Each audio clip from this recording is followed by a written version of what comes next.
kwenye muziki wapi, maana kwa njeka zina sifa mbaya. Hakuna bwana. Hiyo kazi present yako hapa Mimo Tizi, wana familia wa Kisampa Live. Yeye ameniambia anaitwa bwana Lotaka au Skoba. Sasa nilikuwa nataka nimuulize hii 27 Skoba kujaje? 27 Skoba imekuja kwa mondoko wangu lilivyo. Kwa njeka ni mtaa mmoja maarufu sana, lakini una CV zake ambazo unajulikana kwa masuala ya kuseme ni kishenzi. Kuna matukio mengi na kuaga ni ajabu. Sakati ya matukio mengi ya ajabu huo ukiangalia nini chanzo haswa kinaleta? Hamna kazi mtaani.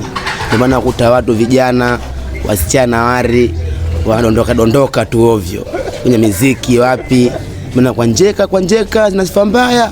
Hakuna kazi ndo shoti. Ile ukiona kazi, kila mtu ana kazi zake. Wazi mtu anaenda kwenye shughuli ambao hana kazi. Yaani ni kazi zipi? Labda kazi za viwanda. Yaani kazi zinakosekana kivipi? Lakini sisi hapa ambao tuko mtaani kwa njeka hapa hatuna shughuli za kujiendeleza. Ndio maana utana wengine ndio hivyo na sifa mbaya, sio tu wakabwa, siji nini, vigodoro, malaya, ushenzi.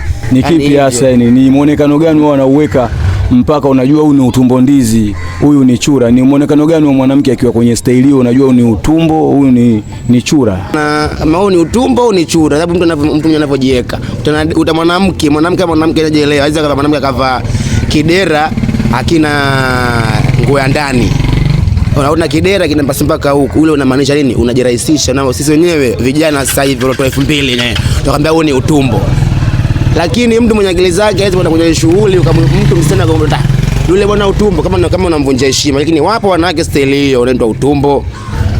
Bwana, hiyo hapa ni present yako Mimo Tizi, ni mwanafamilia wa Kisampa Live.